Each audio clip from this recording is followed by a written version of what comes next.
భక్తి వెళ్లి విరియాల్సిన జాతరలో రక్తపాతం జరిగింది. దేవుడి సన్నిధిలో దయ ఉండాలి, కానీ అక్కడ రాక్షసత్వం రాజ్యమేలింది. సో దానికి సంబంధించిన బ్రేకింగ్ న్యూస్ చూస్తున్నాం.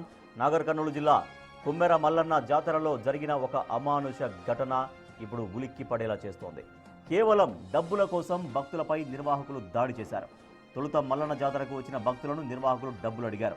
అయితే డబ్బులు ఎందుకు ఇవ్వాలి అని ప్రశ్నించినందుకు నిర్వాహకులు రెచ్చిపోయారు.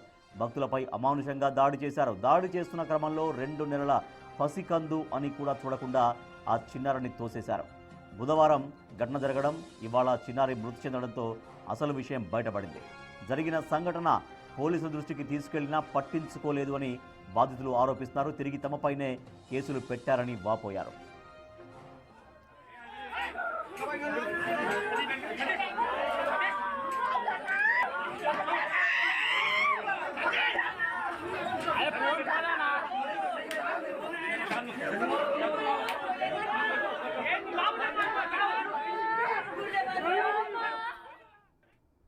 పైన మల్లన్న స్వామి శివుడు ఉన్నాడు. శివుని కాడికి దర్శనం చేసుకోవడానికి వచ్చినాక కిందికి మేము ఇక్కడ మల్లన్న స్వామి కిందికి గృహ లోపలికి పోతున్నాము.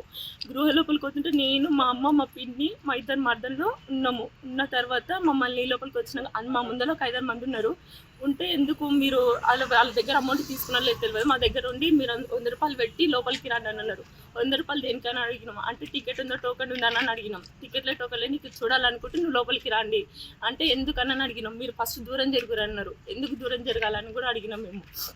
అంటే కిందికి దిగుమాడు, కాపను అయితే నువ్వు కాపను, మేము కూడా గలీజ్గా మాట్లాడుతూ నువ్వు కుటుంబం మేము తక్కువ జాతలు నేను ఎక్కువ జాతలు నువ్వు కట్టు విలువ ఉంటుంది అని కూడా మా అమ్మ అన్నది. అన్న తర్వాత జరగని చెయ్యి మా అమ్మ మీద చెయ్యి పెట్టి ఇట్లా తోసింది. శ్రీనివాసరెడ్డి ఒకరు ఉన్నారు అక్కడ. దొబ్బితే మా చిన్న పాప ఉండి మా అమ్మ నేను దుప్పుతున్నావు అని ఇట్లా అన్నారు. తర్వాత మేము కిందికి వచ్చినాము. మేము ఏడ్చుకుంటే కిందికి వచ్చినాము. అక్కడ 1000 మంది జనాలు ఉన్నారు. ఎందుకు ఇట్లా మాట్లాడుతుంటే మీరు ఎందుకు నీళ్ళు దిగలేదని మమ్మల్ని కూడా తిట్టినున్నారు వాళ్ళు. కిందికి వచ్చినాక వీడు 5కి 5:30కి వచ్చినున్నాడు. వచ్చినాక ఇట్లా అన్నారు, రా ఇట్లా అడ్జస్ట్ అంటే వీడు అడగని కోయడు. అమ్మని పిల్లలు మా అమ్మని మా పిల్లలు ఎందుకు దిగుతారు మీరు, మీకు ఏం అవసరం అడగడానికి అని నేను ఈయనకు చెప్తే వీడు అడగడానికి పోతే అక్కడ వాళ్ళు లేరు. కొబ్బరికాయల రూమ్లు ఉన్నారు. గ్రూప్లో పెట్టి చూసుకున్నారు, ఎంబల్లో చూసుకున్నారు. వీళ్ళు అప్పటికే 4 ఉన్నారు అక్కడ. 4 పట్టుకొని ఇష్టం వచ్చినట్టు కింద వేసి కొట్టినున్నారు వీళ్ళని. కొట్టిన తర్వాత ఉండి రూమ్లోకి తీసుకుపోయారు. కొబ్బరికాయల రూమ్లోకి తీసుకోవడానికి ఇష్టం వచ్చినట్టు 2-3 గంటలు కొట్టిరని నాకు కొడుతుంటే మా అమ్మ వీళ్ళు ఆపడానికి పోతే వీళ్ళిద్దరు రూమ్లోకి తీసుకోవాలి ఇష్టం వచ్చినట్టు కొట్టిరు. కొట్టిన తర్వాత నేను ఆ డెలివరీ అయిన అమ్మాయి చిన్న పాప ఉన్నది బయట దాన్న కొట్టకండి అని మీకు కాలు మొక్తాయేమన్నట్టు ఊళ్ళో మాట్లాడుతుంది. అంటే శిక్ష ఏంది కానీ మీరు ఇట్లా కొట్టకండి అని మా జడలు పట్టి మా మెడలు పట్టి బయటకు నూకిరు. 2-3 చెంపల మీద కూడా కొట్టిరు. మీ బతుకోలేంటి మీరేంటి అని కూడా మాట్లాడి నీచంగా మాట్లాడిన తర్వాత పాప మొక్కను చూడండి అన్న మీ కాళ్ళ కాడ పోతామని మీ కాలు మొక్కినాక పాపను కూడా తీసుకొని కాళ్ళ కాడ పెడితే పాపను కూడా కాళ్ళతో తనీరు వాళ్ళు. ఇప్పుడు ఏమో మళ్ళీ మొన్న హాస్పిటల్కి పోతే కూడా మళ్ళీ వీళ్ళని హాస్పిటల్కి పంపించిన తర్వాత రిపోర్ట్స్ అదేంటి స్లిప్లు ఇచ్చిన తర్వాత మీ కేసు తీసుకుంటాం. స్లిప్లు ఫస్ట్ హాస్పిటల్కి వెళ్ళి వచ్చిన తర్వాత ఆదేశం అన్నారు.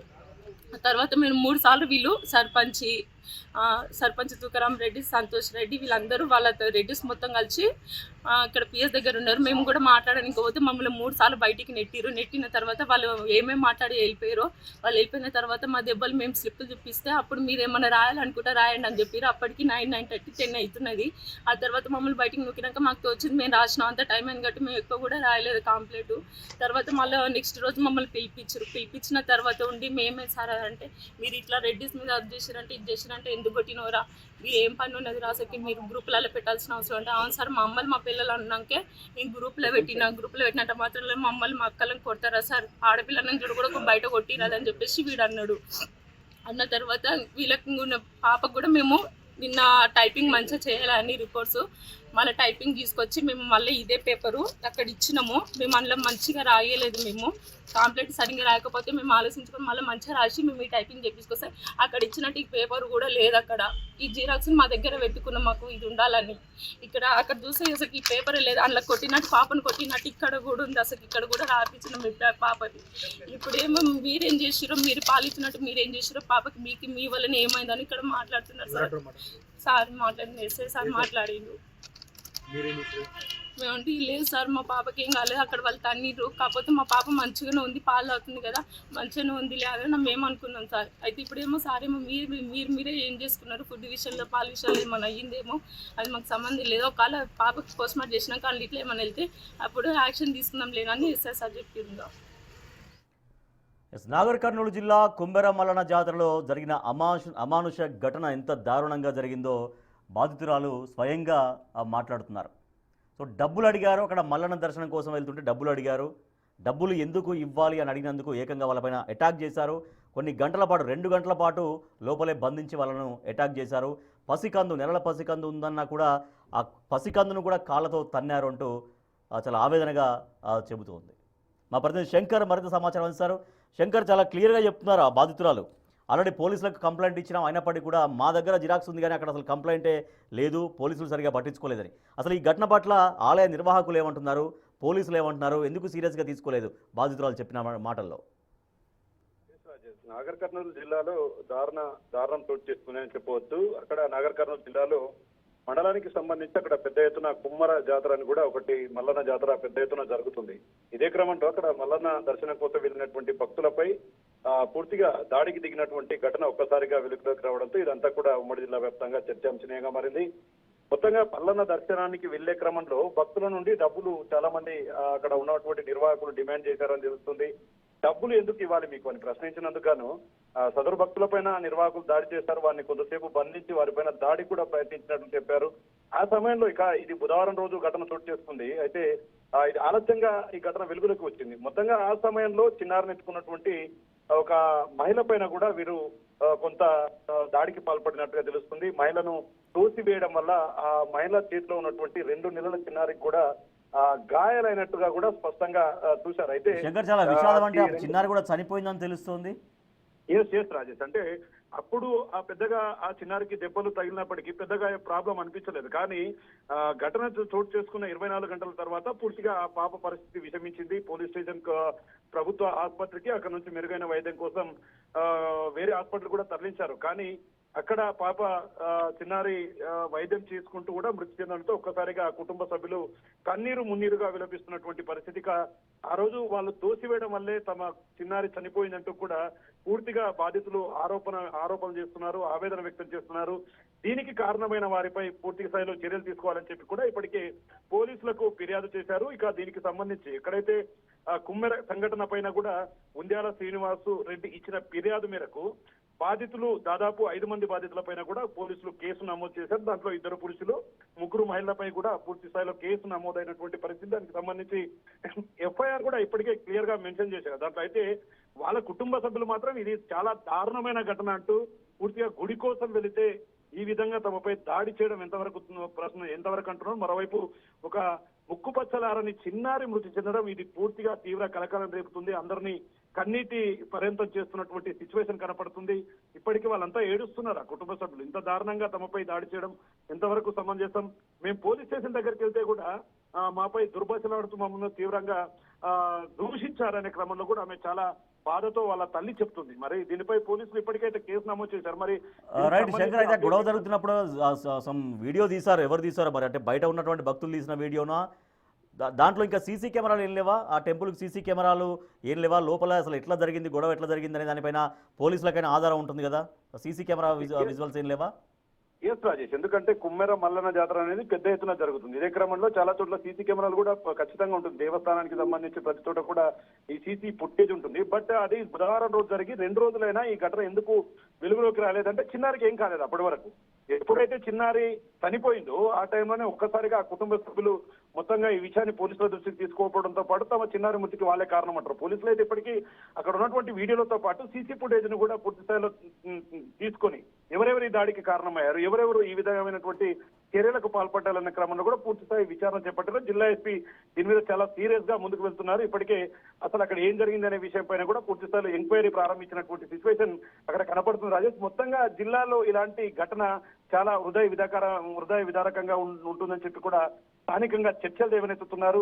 చిన్నారిని సాగుకు కారణమైనటువంటి వారిని ఖచ్చితంగా శిక్షించాలని చెప్పి కూడా సీరియస్ గా చెప్తున్నటువంటి పరిస్థితి అక్కడ కనిపిస్తుంది రాజేష్. రైట్, ఆ టెంపుల్ అధికారులు, ఉన్నత స్థాయి అధికారులు ఎవరు ఉంటారు? ఈవో స్థాయి అధికారులు ఉంటారు అక్కడ? అంటే ఆ టెంపుల్ మరి నిర్వహణ ఎవరు చేస్తారు? దానికి నిరంతరం ఇటువంటివి ఉంటే ఎవరు మానిటరింగ్ చేస్తారు? ఏ స్థాయి అధికారులు ఉంటారు అక్కడ? వాళ్ళ దృష్టికి తీసుకెళ్లేదా? వాళ్ళ దృష్టికి పోలేదా? బిగినింగ్ లో జరిగినటువంటి ఇమ్మీడియట్ గానే వాళ్ళు రావడం అంతా కొంచెం దాన్ని సాల్వ్ చేయడం అనే ప్రయత్నం జరగలేదా?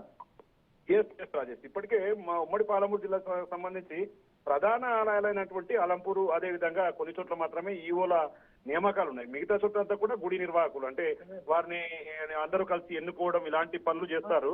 మరి ఇక్కడ కూడా సేమ్ అదే ఉంది. అయితే ఈ విషయం గుడి నిర్వాహకులకు తెలిసినప్పటికీ దాన్ని మరి ఎందుకు ఆలస్యం చేయాలనుకున్నారు, ఎందుకు లోపలనే ఉంచాలనుకున్నారు మాత్రం తెలియాల్సి ఉంది. 2 రోజుల తర్వాత విషయం బయటపడడం, ఆ తర్వాత పోలీస్ స్టేషన్ వరకు పోవడంతో ఒక్కసారిగా వాళ్ళ మీద అక్కడ ఉన్నటువంటి గుడి యాజమాన్యం మీద కూడా కొంత అపనమ్మకం ఏర్పడుతుంది. వారి మీద కూడా కొంత అనుమానాలు రేకెత్తుతున్నాయంటూ స్థానికంగా అయితే ఒక చర్చ సాగుతుంది. దీనిపై గుడికి సంబంధించినటువంటి యాజమాన్యం పైన కూడా పూర్తి స్థాయిలో దర్యాప్తు చేస్తామని ఇప్పటికే పోలీసులు చెప్తున్నటువంటి పరిస్థితి కనిపిస్తుంది. మరి పోలీసులు దీనికి సంబంధించి అప్డేట్ ఏ విధంగా తీసుకుంటారో, సాయంత్రం వరకు ఎలాంటి విషయాలు వెలుగులోకి వస్తాయనేది మాత్రం సర్వత్రా ఆసక్తిని రేకెత్తిస్తుంది. మొత్తంగా ఒక చిన్నారి మృతి మాత్రం ఉమ్మడి పాలమూరు జిల్లా వ్యాప్తంగా అందరినీ కొంత చెప్పాలి రాజేష్. అంటే ఇప్పుడు ఇంత స్థాయిలో అంటే ఇంత పెద్దగా జరిగింది కాబట్టి పాపం పాప చిన్నారి కూడా చనిపోయింది కాబట్టి ఇప్పుడు ఇది బయటకు వచ్చింది. అంటే వీళ్ళు రెగ్యులర్గా ఇదే దౌర్జన్యం అక్కడ కొనసాగిస్తూ ఉంటుంటారు. భక్తులు వస్తారు కాబట్టి అక్కడ మీరు అన్నట్టుగా పెద్ద స్థాయి అధికారులు ఉన్నారు కాబట్టి వాళ్ళ భక్తుల దగ్గర నుంచి బలవంతంగా, సరే వాళ్ళు ఇస్తే తీసుకోవడం ఒకటి, కానీ బలవంతంగా ఇక్కడ డబ్బులు వసూలు చేస్తున్నారు అనేది క్లియర్గా అర్థమవుతుంది. అంటే ఎప్పటి నుంచి ఎన్ని డబ్బులు వసూలు చేస్తున్నారో ఒక రకమైనటువంటి బెదిరింపులకు భక్తుల పైన దిగుతున్నటువంటి పరిస్థితి కనపడుతోంది. సో ఈ ఇష్యూ అంటే బయటకు వచ్చింది, ఇంకా బయటకు రాని ఇష్యూస్ ఇటువంటి గొడవలు ఇంకెన్నో ఉన్నాయన్నటువంటి అనుమానం కూడా కలుగుతోంది శంకర్. ఎస్ రాజేష్, మీరు అన్నట్టుగా ఎగ్జాక్ట్ గా ఇది, ఎందుకంటే చాలా దేవాలయాల్లో సేమ్ సీన్ రిపీట్ అవుతుంది. ఎక్కడికైనా భక్తులు వస్తే వాళ్ళకు సౌకర్యాలు మెరుగుపరచాలి, వారికి భక్తులకు దర్శనం కోసం వచ్చే వారికి ఎలాంటి ఇబ్బందులు తలెత్తకూడదని చెప్పి ఒకవైపు ప్రభుత్వం చెప్తుంది, మరోవైపు మాత్రం చిన్నగా కమిటీల రూపంలో ఉన్నటువంటి కొందరు ఈ అక్రమాలకు తెరలేపుతున్నారు. చాలా చోట్ల చూస్తున్నాం మనం, కొబ్బరికాయలకు అని చెప్పి లోపలికి దర్శనానికి అని చెప్పి అధికంగా రుసుము వసూలు చేయడంతో పాటు అక్కడికి వచ్చే భక్తులను మాత్రం ఏమాత్రం పట్టించుకోరు, పూర్తిగా వారిని గాలికి వదిలేస్తారు. ఇలాంటిదే సేమ్ సీన్ ఇక్కడ రిపీట్ అవుతుందని చెప్పి కూడా స్థానికంగా అయితే ఒక చర్చ నడుస్తుంది. ఎందుకంటే గతంలో చాలా సందర్భాల్లో ఇలాంటివి జరిగినప్పటికీ బయటికి రాలేదు, కానీ ఇది పెద్ద ఘటన కాబట్టి ఒక్కసారిగా ఇది వెలుగులోకి రావడంతో పూర్తి స్థాయిలో గతంలో జరిగినటువంటి అంశాలమైన కూడా పోలీసులు దృష్టి సారిస్తున్నామని చెప్తున్నారు. ఖచ్చితంగా ఇలాంటి సీన్ రిపీట్ కాకుండా ఉండాలంటే ఖచ్చితంగా దీని మీద చాలా సీరియస్ యాక్షన్ ఉండాలి.